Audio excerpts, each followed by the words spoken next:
He's here. Everything was ready. The moment God had been waiting for was here at last. God was coming to help his people just as he promised in the beginning.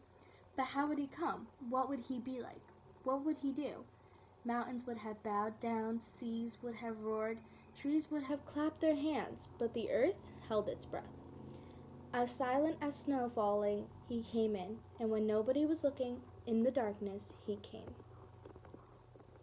There was a young girl who was engaged to a man named Joseph. Joseph was the great-great-great-grandson of King David.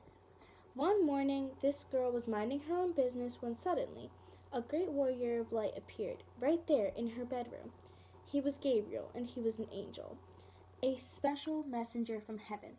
When she saw the tall, shining man standing there, Mary was frightened. "You don't need to be scared," Gabriel said. "God is very happy with you." Mary looked around to see if perhaps he was talking to somebody else. "Mary," Gabriel said, and he laughed with such gladness that Mary's eyes filled with sudden tears. "Mary, you're going to have a baby, a little boy. You will call him Jesus. He is God's own son. He's the one, he's the rescuer. The God who flung planets into space and kept them whirling around and around. The God who made the universe with just one word. The one who could do anything at all was making himself small and coming down as a baby." Wait, God was sending a baby to rescue the world? "But it's too wonderful," Mary said and felt her heart beating hard. How could it be true?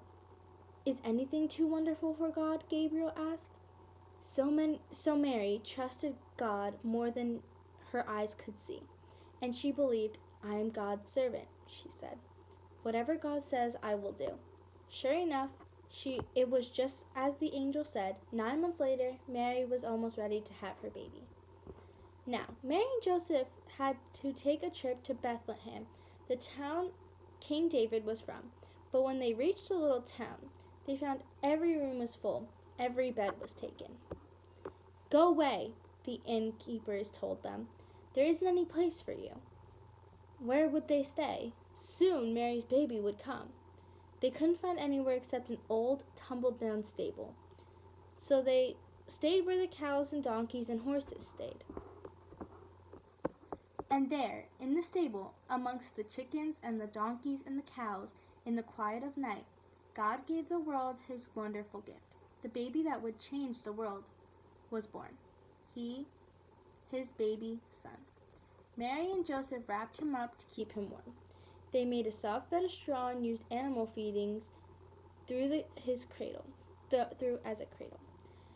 And they gazed in wonder at God's great gift, wrapped up in swaddling clothes and lying in a manger.